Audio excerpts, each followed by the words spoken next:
जयंतीनिमित्त आज पुण्यामधल्या दगडूशेठ गणपतीच्या दर्शनासाठी भाविकांची गर्दी झाली आहे। दगडूशेठ गणपतीला आकर्षक फुलांची सजावट करण्यात आली आहे।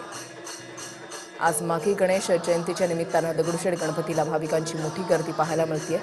आकर्षक फुलांची सजावट या संपूर्ण मंदिराला करण्यात आलेली आहे आणि आज पहाटेपासूनच भाविकांची मोठी गर्दी या ठिकाणी पाहायला मिळते।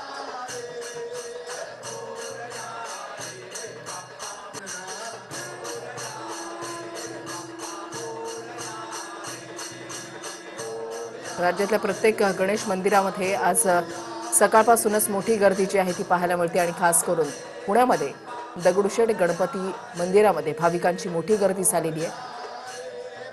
आरती होतीये आणि त्या आरतीला सुद्धा भाविकांची मोठी गर्दी। अजिंक्य धायगुडे आमचे प्रतिनिधी अधिक माहिती देतील। अजिंक्य,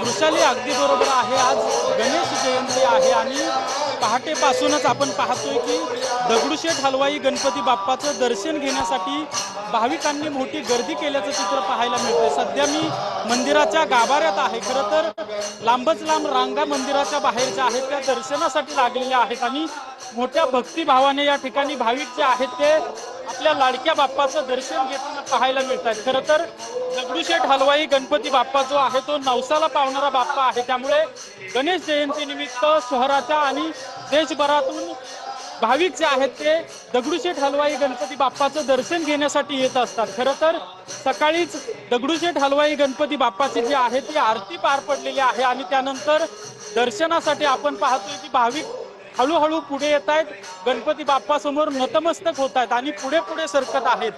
मंदिराच्या बाहेर जर पाहिलं तर मोठी रांग आपल्याला या ठिकाणी दिसून येते। तर मंदिराच्या गाभारात जो आहे तो मोरया मोरया गणपती बाप्पा मोरयाचा जो आहे तो